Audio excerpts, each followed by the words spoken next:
Class 12 बेटा हम लोग सोल्यूशन पढ़ रहे थे, चैप्टर 2 सोल्यूशन। तो सोल्यूशन में जो है एक्सप्रेसिंग कंसंट्रेशन ऑफ सोल्यूशन, इस टॉपिक पे हम लोग डिस्कस कर रहे थे एक्सप्रेसिंग कंसंट्रेशन ऑफ सोल्यूशन। तो इसमें हम लोगों ने जो है मोल फ्रैक्शन को पढ़ा था। मोल फ्रैक्शन, तो मोल फ्रैक्शन क्या होता है? मोल फ्रैक्शन होता है ratio of mole of component, ratio of mole of component and total mole of component. तो हमें क्या होता है, जिस पार्टिकुलर कंपोनेंट का हमें मोल फ्रैक्शन निकालना होता है उसके मोल हम ऊपर कर लेते हैं, बाकी टोटल मोल हम नीचे कर लेते हैं। तो चलिए जैसे हम लोग सपोज करते हैं, इसको हम एक बार फिर से, जैसे हम सपोज करते हैं हमारा कोई सोल्यूशन है, हमारा कोई क्या सोल्यूशन, इसके कंपोनेंट ए एंड बी हैं। इसके कंपोनेंट क्या है? A and B. तो हमारा सोल्यूशन है, इसके कंपोनेंट क्या है? ए एंड बी है। और नंबर ऑफ मोल तो Na एंड Nb हैं। इनके मोल कितने हैं? Na और Nb हैं। तो देखिए हमें क्या करना है, जिसका मोल फ्रैक्शन निकालना है। तो मोल फ्रैक्शन को हम x से रिप्रेजेंट करते हैं। x से इक्वल हो जाएगा Na upon Na plus Nb।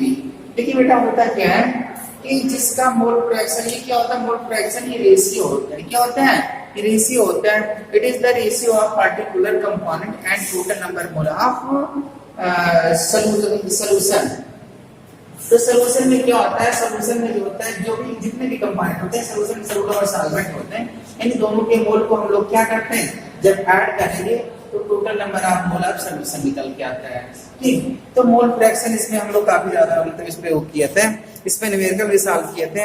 आज हमें नेक्स्ट आगे बढ़ना है। आज हम लोग जो है वो पढ़ेंगे molarity and molarity, molarity and molarity और नॉर्मलिटी। आज हमें इतने टॉपिक आज में जो है इसको कवर करना है। तो सबसे पहला हमारा क्या है? सबसे पहला हमारा normality.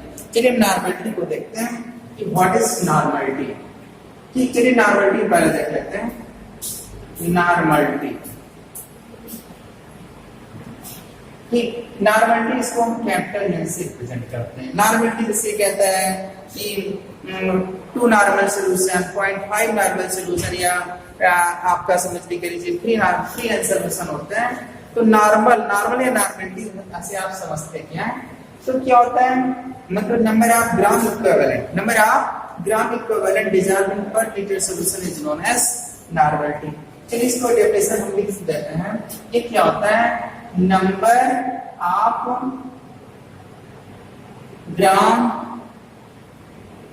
Equivalent, number of gram equivalent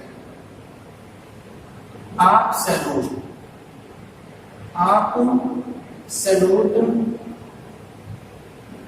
present in a per liter solution। तो क्या होता है? पर लीटर सोल्यूशन में कितने ग्राम इक्विवेलेंट प्रेजेंट होते हैं, वही हमारी क्या होती है? नॉर्मलिटी होती है। थोड़ा सा एक चीज आप लोग जानिए, ग्राम इक्विवेलेंट क्या होता है? ग्राम इक्विवेलेंट होता है ग्राम, इस पे आप लोग ध्यान दीजिएगा बेटा, ग्राम इक्विवेलेंट,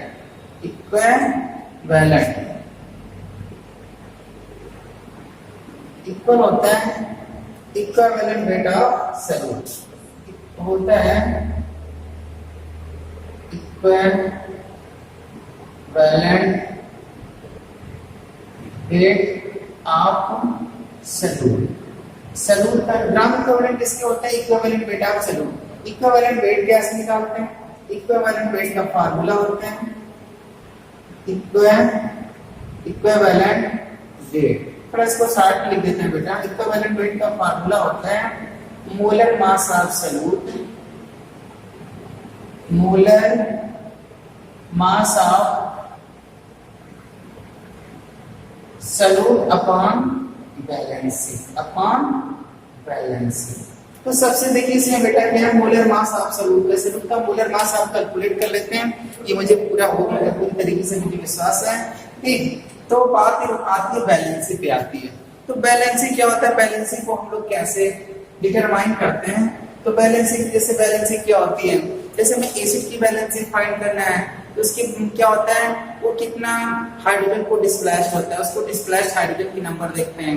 अगर हमें क्या करना है, अभी अगर हमें जो है बेस की वैलेंसी अगर हमें कैलकुलेट फाइंड करनी है तो वहां पे क्या देखते हैं, मतलब डिस्प्लेस हाइड्रोक्सिल देखते हैं, डिस्प्लेस हाइड्रोक्सिल देखते हैं। अगर हमें किसी सॉल्ट की क्या करनी है, अगर हमें किसी सॉल्ट की वैलेंसी मतलब फाइंड करनी है तो वहां पे क्या करते हैं, वहां पे जो है उसके बाद पॉजिटिव और नेगेटिव चार्ज को हम लोग देखते हैं। और ऑक्सीडेशन रिडक्शन का अगर हमें जो है बैलेंस फाइंड करना है तो वहां पे हम लोग क्या करते हैं, वहां पे जो चेंज इन ऑक्सीडेशन नंबर होता है, चेंज इन ऑक्सीडेशन नंबर होता है।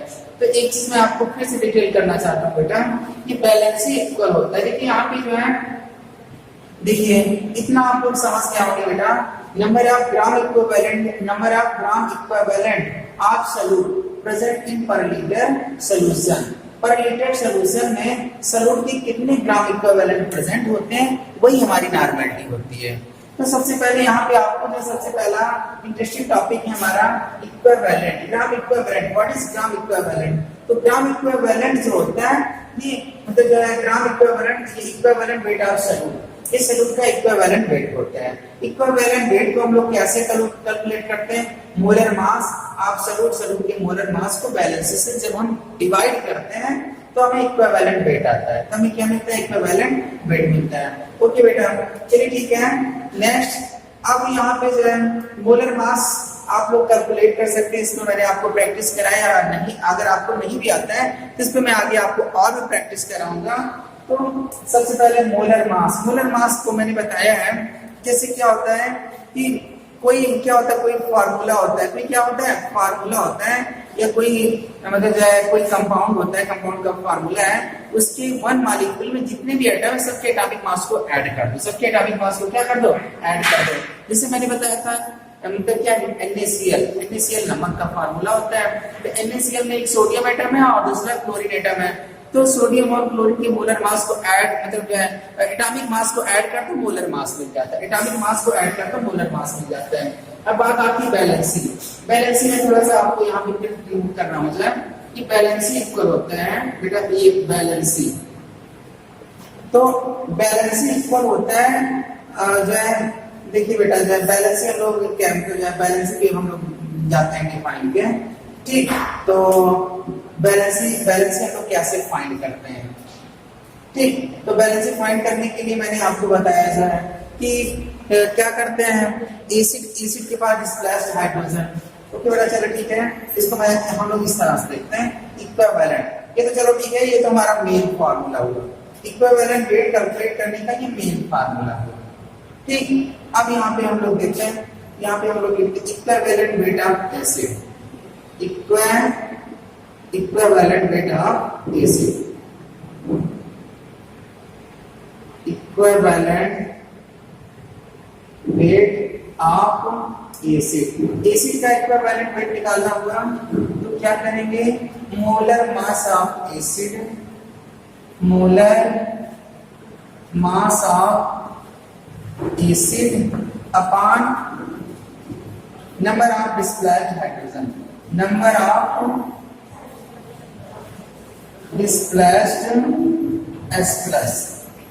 S plus ion, number of displaced S plus ion. तो देखिए जैसे इसमें क्या होगा, इसमें एग्जांपल के लिए मैं आपको देता हूँ, जैसे HCl है, इसी पे एक ही हाइड्रोजन डिस्प्लेस कर सकते हैं। HNO3 है, ये भी एक ही हाइड्रोजन डिस्प्लेस कर सकता है, अपान इन दोनों के अपान 1 होगा, पहले से प्लस के अपान 1 होगा। और वहीं पे देखो H2SO4 है, एक हाइड्रोजन डिस्प्लेस कर सकता है, अपान 2 होगा। वहीं पे है आपका H3PO4, फास्फोरिक एसिड है, इसके डिस्प्लेस्ड हाइड्रोजन 3 है। वहीं पे आपका oxalic acid H2C2O4 into 2H2O, ये आपका ऑक्जेलिक एसिड, इसके पास में डिस्प्लेस्ड हाइड्रोजन 2 है।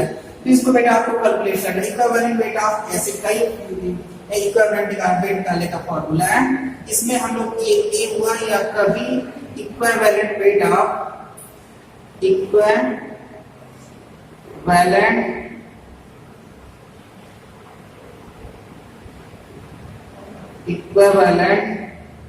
Weight of base. बेस का इक्विवेलेंट वेट कैसे निकालते हैं, तो इसमें बेस का molar mass of base, molar mass of base upon number of displaced number of displaced hydroxyl ion, OH minus ion, hydroxyl ion. इसके बाद फिर जो ऊपर मैं थोड़ा सा क्लियर कर रहा हूँ बेटा, ये पे जो है ये चीज मैं आपको ऊपर और क्लियर कर रहा हूँ थोड़ा सा। तो यहाँ पर जो है अब इक्विवेलेंट वेट ऑफ सॉल्ट सी पे हम लोग चलते हैं। इक्विवेलेंट चार उस पे चार क्राइटेरिया हम लोग देख लेते हैं। यहाँ पे हम लोग लिखते हैं equivalent weight of salt, equivalent weight of salt equal हो जाएगा molar mass of salt, molar mass of salt upon positive upon number of positive और नेगेटिव चार्ज, पॉजिटिव और नेगेटिव चार्ज का नंबर कर देंगे। जो हमारी थर्ड क्राइटेरिया डी हो जाती है, इसमें हम लोग लेते हैं equivalent weight of oxidation and reduction, equivalent weight of oxidation oblique reduction equal हो जाएगा मोलर मास ऑफ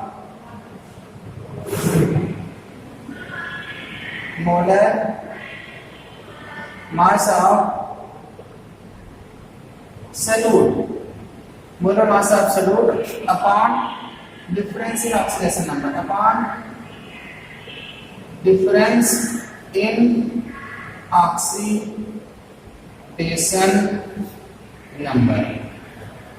तो बेटा जो है यहाँ पे सबसे मेन है ग्राम इक्विवेलेंट। ग्राम इक्विवेलेंट क्या होता है? ग्राम इक्विवेलेंट होता है इक्विवेलेंट वेट ऑफ सॉल्यूट होता है। इक्विवेलेंट वेट कैसे निकालते हैं? इक्विवेलेंट मोलर मास को वैलेंसी से डिफाइन मतलब डिवाइड करके जाए। अब देखिए वैलेंसी जो है सबसे यहाँ पे जो है आप वैलेंसी हम लोग कैसे डिटरमाइन करेंगे? वैलेंसी को डिटरमाइन करने के लिए मैंने ए बी सी डी दिया है, ए बी सी डी दिया है। तो मतलब ए में मैंने एसिड की वैलेंसी कैसे निकालते हैं? एसिड की वैलेंसी आपको डिटरमाइन करने के लिए उसके पास डिस्प्लेस्ड हाइड्रोजन आयन की नंबर देख लो। बेस की जो है वैलेंसी के नंबर ऑफ हाइड्रोक्सिल देख लो। और साल्ट के जो वैलेंसी डिटरमाइन करने के लिए क्या देख लो? जो है पॉजिटिव और नेगेटिव चार्ज के नंबर देख लो। और ऑक्सीडेशन रिडक्शन का डिफरेंस ऑक्सीडेशन नंबर, इसके बेस पे जो है अब यहाँ पे मैं आपको जो है मैं आपको साल्ट के भी कुछ एग्जांपल दूंगा। सॉरी मैं आपको जो है बेस के भी एग्जांपल और साल्ट के भी मैं दे रहा हूँ। इसको आप लोग मतलब ये आपको होमवर्क होगा, कैलकुलेट करिएगा। जो है मैं लिख दे रहा हूँ यहीं पे नीचे जो आपका यहाँ पर जो है बेस है, बेस में आप NaOH लिखिए बेटा। NaOH में डिस्प्लेस हाइड्रोक्सिल एक है तो अपान एक होगा। वहीं पे क्या होगा? MgOH का होल ट्वाइस, इसके बाद डिस्प्लेस हाइड्रोक्सिल 2 है। वहीं पे AlOH का होल ट्वाइस, इसके पास डिस्प्लेस हाइड्रोक्सिल 3 तो अपान 3 हो जाएगा। यह आपका हो जाएगा KOH, इसके पास डिस्प्लेस हाइड्रोक्सिल 1 है तो अपान 1 हो जाएगा। और वहीं पे हम चलते हैं साल्ट के केस में।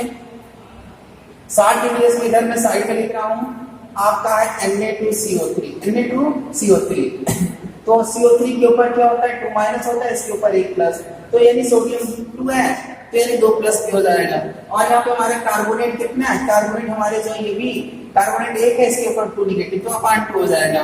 तो इसके बाद कार्बोनेट है और देखिए CaCO3, इसी तरह हमारा कैल्शियम कार्बोनेट है, MgSO4 है। तो ये साल्ट है, इनके भी आपको क्या करना है? इक्विवेलेंट वेट को कैलकुलेट करना है।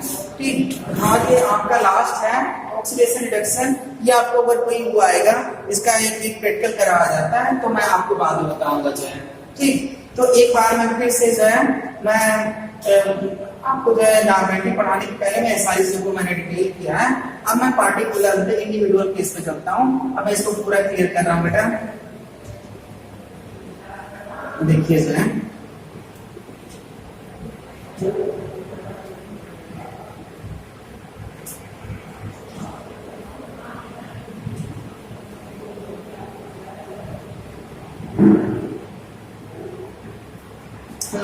नॉर्मेलिटी को हम लोग डिस्कस कर रहे थे।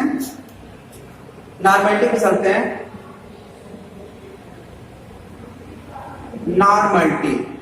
नॉर्मलिटी को हम लोग ने डिफाइन किया था, number of gram equivalent dissolving per entry solution is known as normality. तो नॉर्मलिटी का फार्मूला क्या होता है? नॉर्मलिटी जो है, नॉर्मलिटी को कैलकुलेट करने के लिए यहाँ पे हम करेंगे number of gram equivalent absolute number of gram equivalent number of gram equivalent of solute upon volume of solution in liter, volume of solution in liter, number of gram equivalent of solute। इसको calculate करने के लिए मैं आपको पूरा detail कर चुका हूं। अब देखिए नेक्स्ट, अब हम लोग होता है number of gram equivalent of solute equal होता है मास अपॉन इक्विवेलेंट वेट। तो यहाँ पे होते हैं number of gram equivalent, number of gram equivalent equal होते हैं मास of solute, mass of solute upon equivalent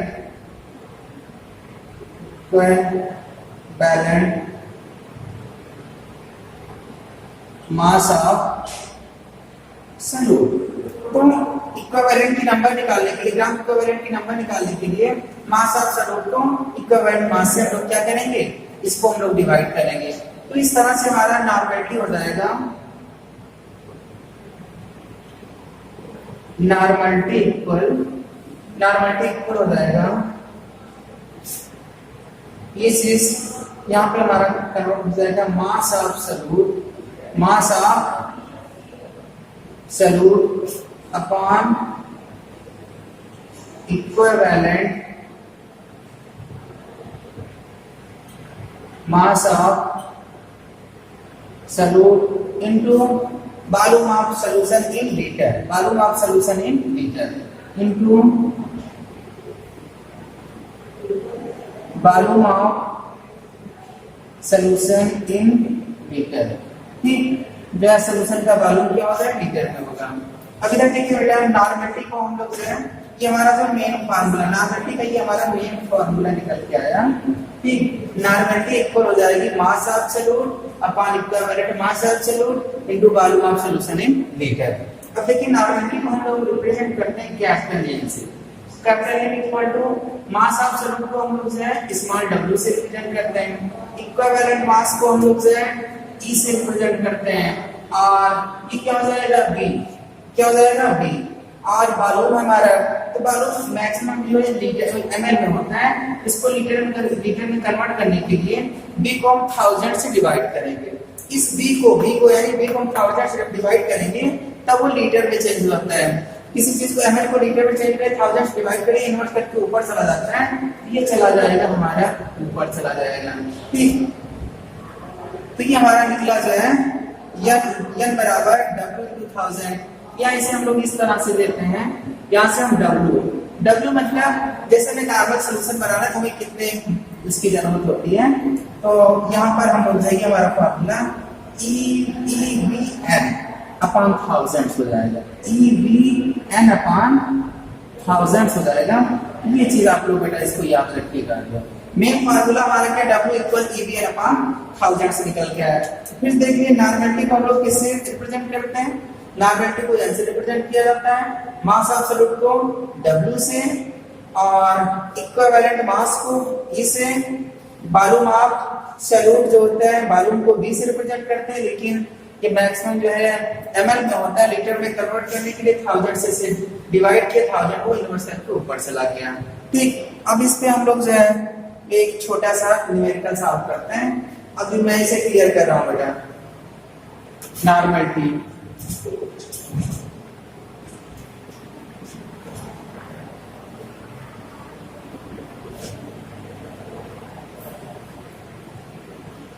एक हमारा है